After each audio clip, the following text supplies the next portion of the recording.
Hello everyone, स्वागत है आप सबका इंडिया क्लास पर।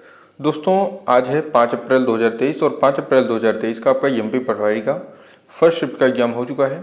तो आइए फर्स्ट शिफ्ट में आए हुए सभी प्रश्नों का हम लोग एनालिसिस करते हैं, जिसमें आपका स्टैटिक जीके है, करंट अफेयर है, हिस्ट्री के प्रश्न हैं, हिंदी के प्रश्न हैं, साइंस के प्रश्न हैं और कुछ कंप्यूटर के भी प्रश्न लिए गए हैं।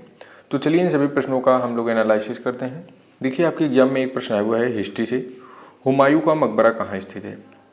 देखिए, आपसे हिस्ट्री का प्रश्न बना था कि हुमायूं का मकबरा कहाँ स्थित है। आपके प्रत्येक शिफ्टों में मकबरे से संबंधित जरूर प्रश्न पूछे जाते हैं। तो देखिए, इस प्रश्न का राइट आंसर था आपका दिल्ली में। हुमायूं का मकबरा हमारा दिल्ली में स्थित है। नेक्स्ट प्रश्न आपका हिंदी से बना हुआ था, तिनके का सहारा होना मुहावरे का क्या अर्थ है। तिनके का सहारा होना मुहावरे का क्या अर्थ है। तो देखिए, इस प्रश्न का राइट आंसर था आपका विपत्ति में तिनके का सहारा भी बहुत लगता है। यानी जब आपको कोई विपत्ति हो आपके साथ में, आपके ऊपर कोई विपत्ति पड़ी हो या कोई हमारा थोड़ा सा भी मदद कर देता है, वही मदद हमको बहुत लगता है। तो वही कह रहे हैं कि विपत्ति में तिनके का सहारा भी बहुत लगता है। तिनके के सहारा मुहावरे का अर्थ यही हो जाएगा। नेक्स्ट प्रश्न देखिए, आपका होता है राष्ट्रीय लघु उद्योग की स्थापना कब की गई थी। राष्ट्रीय लघु उद्योग की स्थापना कब की गई थी।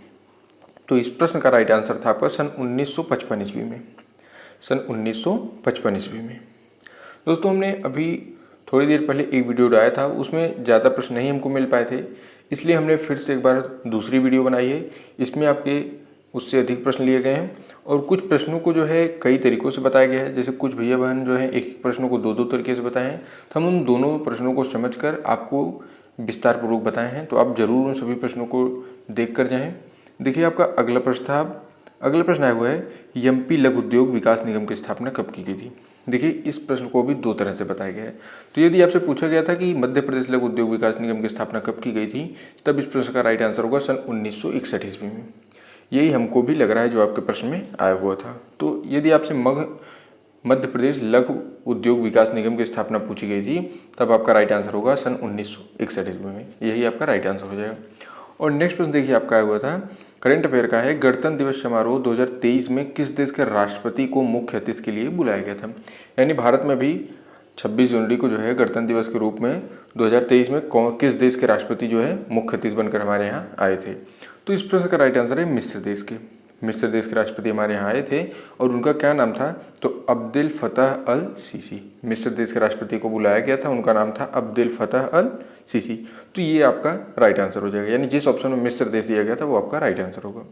शायद आपसे मिस्र देशी देश के बारे में पूछा था, इस प्रकार आप देश लिखेंगे।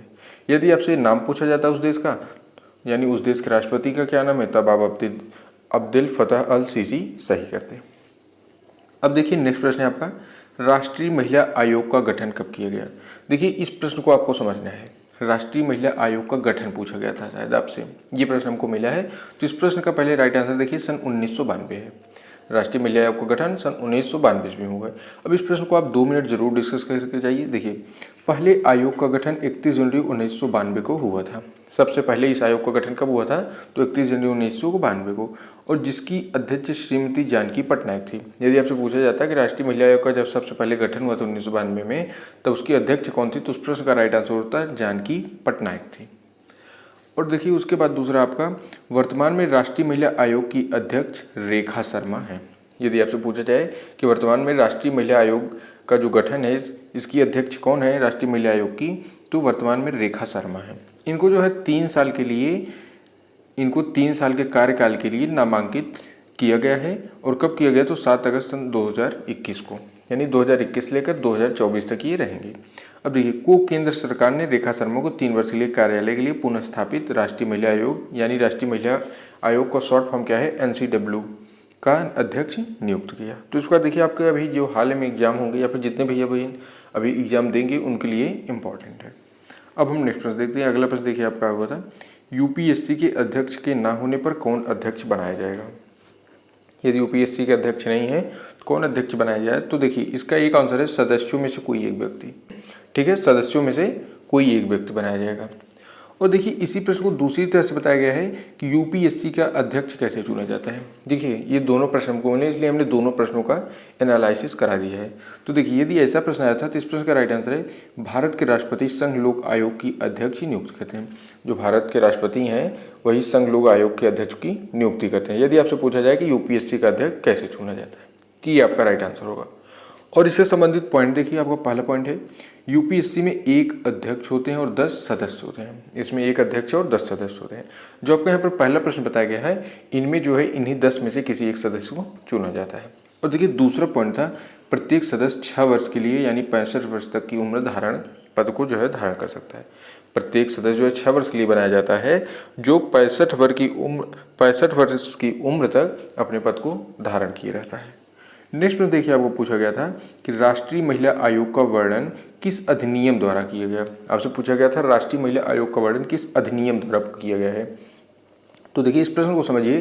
राष्ट्रीय महिला आयोग की सांविधिक निकाय के रूप में स्थापना महिलाओं के लिए संवैधानिक और विधायी सुरक्षा उपायों की समीक्षा करने, उपाचारी विधायी उपायों को सिफारिश करने और शिकायतों के निवारण को सुकर बनाने के लिए और महिलाओं को प्रभावित करने वाले सभी नीतिगत मामलों में सरकार को सलाह देने के लिए राष्ट्रीय महिला आयोग अधिनियम का सन 1990 ईस्वी भारत सरकार का गठन जो है भारत का 1990 का अधिनियम संख्या 20 के तहत जनवरी 1992 में किया गया था। ठीक है, इस प्रश्न का आपका राइट आंसर क्या हो जाएगा 1992 ईस्वी में। यदि आपसे पूछा जाए राष्ट्रीय महिला आयोग का वर्णन किस अधिनियम द्वारा किया गया, वर्णन जो है किस अधिनियम द्वारा किया गया, तो आपका राइट आंसर होगा सन 1990। राष्ट्रीय महिला आयोग अधिनियम 1990 के तहत किया गया है। ठीक है, यदि आपसे पूछा है किस अधिनियम द्वारा किया गया, तो राष्ट्रीय महिला आयोग 1990 के तहत किया गया है। ठीक है, आप एक बार 1 मिनट दीजिए। देखिए इस प्रश्न का जो आपका राइट आंसर होने वाला है, इस प्रश्न का आपका राइट आंसर सिर्फ इतना होगा, राष्ट्रीय महिला आयोग अधिनियम 1990 के तहत किया गया है। यदि अधिनियम पूछा जाए तो अधिनियम द्वारा किया गया है। और इसी प्रश्न को देखिए भी आपको दूसरे तरीके से बताया गया है। देखिए नेक्स्ट प्रश्न है आपका, इनमें से कौन सा कर्नाटक का लोक नृत्य है। तो देखिए कर्नाटक का लोक नृत्य पूछा गया था, तो इस प्रश्न का राइट आंसर था यक्षगान। और कर्नाटक के ही कुछ और लोक नृत्य हैं, जैसे कुरिथा है, वीरसागे है, कृष्ण पारिजात है, नागमंडल आदि। ये सब आपके एग्जामों में रिपीट होते रहते हैं। नेक्स्ट प्रश्न देखिए, आपसे पूछा गया था इस वर्ष आईफा अवार्ड का आयोजन कहाँ पर किया गया था। इस वर्ष आईफा अवार्ड का आयोजन कहाँ किया गया था। सबसे पहले आप आईफा अवार्ड को देखिए, तो आईफा मतलब है IIFA शॉर्ट फॉर्म। अब इसी आईफा को हम फुल फॉर्म में बताते हैं अंतर्राष्ट्रीय भारतीय फिल्म अकादमी। आईफा का फुल फॉर्म है अंतर्राष्ट्रीय भारतीय फिल्म अकादमी अवार्ड का आयोजन इस वर्ष कहाँ किया गया था। तो इस प्रश्न का राइट आंसर था आपका गोवा में। अब हम नेक्स्ट प्रश्न देखते हैं। आपका अगला प्रश्न था पेनिसिलिन की खोज किसने की थी। पेनिसिलिन की खोज किसने की थी, तो इस प्रश्न का राइट आंसर है दुनिया की पहली एंटीबायोटिक मेडिसिन पेनिसिलिन की खोज 28 दिसंबर सन 1928 ईस्वी को हुई थी। कब हुई थी, सन 1928 ईस्वी को पेनिसिलिन की खोज हुई थी। और किसने की थी, तो यह खोज नोबेल विजेता साइंटिस्ट अलेक्जेंडर फ्लेमिंग के एक एक्सपेरिमेंट के दौरान एक्सीडेंटली हो गई थी। यानी एक दूसरा एक्सपेरिमेंट कर रहे थे और उसी में जो है पेनिसिलिन की खोज हो गई थी। किसने किया था, तो नोबेल विजेता हैं ये कौन, अलेक्जेंडर फ्लेमिंग, इनके द्वारा पेनिसिलिन की खोज की गई थी। तो आपका राइट आंसर क्या है, अलेक्जेंडर फ्लेमिंग आपका राइट आंसर हो जाएगा। नेक्स्ट प्रश्न आपसे आया हुआ था एड्स का वायरस हमारे शरीर को किस तरह प्रभावित करता है। यानी जो एड्स वायरस है ये हमारे शरीर को किस तरह प्रभावित करता है, तो इसका राइट आंसर है प्रतिरक्षा तंत्र को। यानी हमारे प्रतिरक्षा जो तंत्र है हमारा, इसको कमजोर कर देता है बाहर से। ठीक है, नेक्स्ट प्रश्न आपका आया था मोती में 70% से अधिक कौन सा तत्व पाया जाता है। यदि ये प्रश्न आपके एग्जाम में आया हुआ था तो इस प्रश्न का राइट आंसर है कैल्शियम कार्बोनेट। मोती में 70% से अधिक कौन सा तत्व पाया जाता है, कैल्शियम कार्बोनेट। नेक्स्ट प्रश्न है आपका पावर पॉइंट में काम करने के बाद क्या बनता है। तो इस प्रश्न का राइट आंसर है स्लाइड बनती है। यदि हम पावर पॉइंट में काम करेंगे तो उसके बाद जो है स्लाइड बनती है। अब चलिए हम देख लेते हैं कि हमारे यानी किस किस सब्जेक्ट से कितने नंबर के प्रश्न आए हुए थे। देखिए यहाँ पर हम थोड़ा डिस्कस करते हैं। देखिए हिंदी से आपका आया था चौपाई कुंडलीय, युग ऋण शब्द, अलंकार पूछा गया था जिनमें अन्योक्ति, उपमा और उत्प्रेक्षा विशेष थे। रस पूछा गया था, पर्यायवाची पूछे गए थे, समास था आपका, मुहावरा पूछा गया था, विलोम शब्द, शुद्ध अशुद्ध पूछे गए थे, शुद्ध वर्तनी क्या होगी। और देखिए मात्राएं पूछी गई थी जिसमें लघु और गुरु आपसे पूछा गया था। मात्राएं दी गई थी जिसमें आपसे लघु और गुरु के बारे में पूछा गया था। अब मैथ हम देखते हैं, मैथ में डिस्कस कीजिए। देखिए प्रॉफिट लॉस से आपका 6 क्वेश्चन था 6 नंबर का। LCM SCS यानी लघुत्तम समापवर्तक महत्तम समापवर्तक के 2 नंबर। CI SI से 3 नंबर के थे। बोर्ड मास से आपका 3 नंबर था। टाइम और डिस्टेंस से 1 प्रश्न था। परसेंटेज से 4 या 5 प्रश्न पूछे गए थे और पार्टनरशिप से 2 या 3 प्रश्न पूछे गए थे। पाई चार्ट से 3 प्रश्न पूछे गए थे और एज से संबंधित 2 प्रश्न पूछे गए। जैसे प्रश्न होते हैं कि आपकी आयु इतनी है, आपके बेटे की आयु इतनी है, तो 5 वर्ष बाद दोनों की आयु कितनी होगी या फिर कितना अंतर होगा। इस टाइप के प्रश्न जो थे वो 2 थे। अब नेक्स्ट प्रश्न देखिए, नेक्स्ट डिस्कस करते हैं हम कंप्यूटर में आज आपसे जावास्क्रिप्ट पूछा गया है, MS वर्ड के बारे में पूछा गया है, नेटवर्किंग के बारे में और डेट टाइम एंड शॉर्टकट की से संबंधित कुछ पूछा गया था। देखिए कंप्यूटर आज थोड़ा जो है हार्ड लेवल से पूछा गया है, थोड़ा बेसिक लेवल से। और नेक्स्ट देखिए अब हम इंग्लिश में डिस्कस करते हैं। तो इंग्लिश में आपका PQRS से पूछा गया था, ठीक है। एक्टिव पैसिव वाइज थे 7, नरेशन 4 नंबर का था, सिनोनिम पूछा गया था 4, एंटोनिम आज नहीं पूछा गया है, ठीक है। सिनोनिम पूछे गए थे फर्स्ट शिफ्ट में और आइटम फ्रेज पूछे गए थे, ठीक है। 2 या 3 आइटम फ्रेज पूछे गए थे। अब देखिए मैथ और रीजनिंग टोटल मिलाकर आपका 75 नंबर के थे, कंप्यूटर आपका 18 नंबर का आया था, इंग्लिश 30 नंबर का, हिंदी टोटल 25 नंबर की थी और मैनेजमेंट के प्रश्न आपसे 15 नंबर के पूछे गए थे। तो दोस्तों इस प्रकार जो है आपके फर्स्ट शिफ्ट में जितने भी प्रश्न आए थे या जितने भी प्रश्न हमको मिल सके हमने सभी प्रश्नों का एनालिसिस करा दिए गए हैं। और यदि कोई प्रश्न हमारे द्वारा छूट गया जो आपको मिला है या आप जानते हैं तो उस प्रश्न को हमको कमेंट बॉक्स में बताएं जिससे हम आपको सही आंसर बता सकें। और मिलते हैं हम आपको एक नेक्स्ट वीडियो में, तब तक के लिए जय हिंद जय भारत।